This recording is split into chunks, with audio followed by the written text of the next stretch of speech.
This is the M8 coupe, loaded with carbon fiber. It's all black.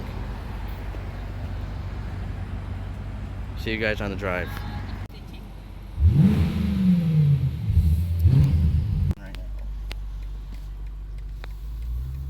Okay, we're driving the BMW M8.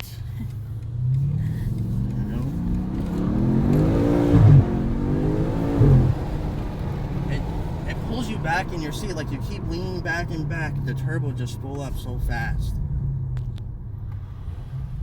I personally think it needs an exhaust though, but it needs to be a little louder, but then it'll be perfect.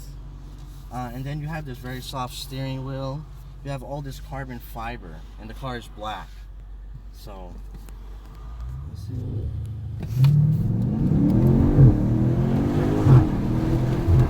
Wow. Is this all-wheel drive? I think 0 to 60 is like 3 seconds flat in this car. Do I go straight? Take a right. Make a right. Almost done. See, those are the kind of cars that I restore right there, like that. Yeah. Yeah. I love, because my favorite thing about this car is because it's a luxury car and a sports car. So, you know, it's very, it's like the best thing for both worlds. See? We'll stop it in a little bit.